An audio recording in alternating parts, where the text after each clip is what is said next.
নমস্কাৰ চাইছে অসম টাইম। কৰিমগঞ্জত সাহায্য সামগ্ৰী বিতৰণক লৈ সংখ্যা গুৰুতৰভাৱে আহত এজন। এই ঘটনা সংঘটিত হৈছে কৰিমগঞ্জৰ বিস্কুট এলেকা। সাহায্য সামগ্ৰী চুৰিৰ অভিযোগ উত্থাপন কৰাত অস্ত্ৰ আৰু শিলগুটিৰে আক্ৰমণৰ অভিযোগ। আব্দুল হাকিম নামৰ লোকজন গুৰুতৰভাৱে আহত হৈছে। প্ৰথম অৱস্থাত হাকিমক কৰিমগঞ্জ চিকিৎসালয়ত ভৰ্তি কৰা হয়, কিন্তু অৱস্থা সংকটজনক হোৱাত শিলচৰলৈ প্ৰেৰণ কৰে। আব্দুল হাকিম নামৰ লোকজন গুৰুতৰভাৱে আহত হৈছে। প্ৰথম অৱস্থাত হাকিমক কৰিমগঞ্জ চিকিৎসালয়ত ভৰ্তি কৰা হয়, কিন্তু অৱস্থা সংকটজনক হোৱাত শিলচৰলৈ প্ৰেৰণ কৰে। অভিযোগ মতে সদৰ চক্ৰ বিষয়াৰ কাৰ্যালয়ৰ পৰা মাইজগ্ৰাম জিপিৰ 9 নম্বৰ ৱাৰ্ডৰ সাহায্য সামগ্ৰী চমজাই দিয়া হৈছিল, কিন্তু বাটতে প্ৰায় 1.5 কুইণ্টল দাইল উধাও হয়। এই লৈ স্থানীয় খছৰুল হক নামৰ এজন লোকে জানিব বিচৰাত পৰিস্থিতি উত্তপ্ত হৈ পৰে।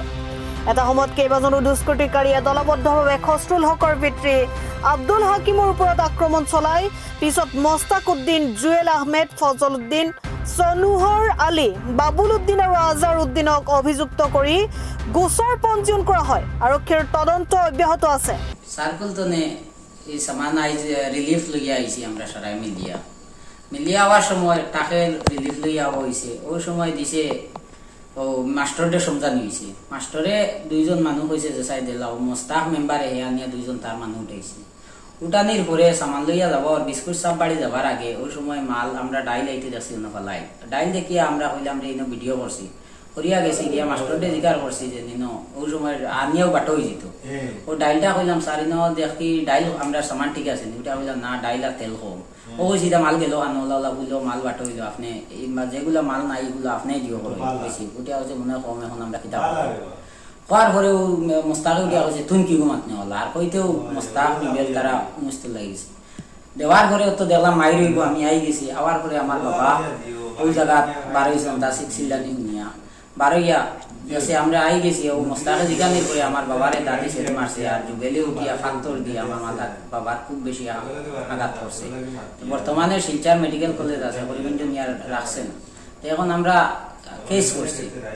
কেস করার পরে আইনে বিচার করবো, তারা তো শরীর তর্জন্ত করে পুলিশে। আর এখন আমরা 6 জন আসামি দিছি।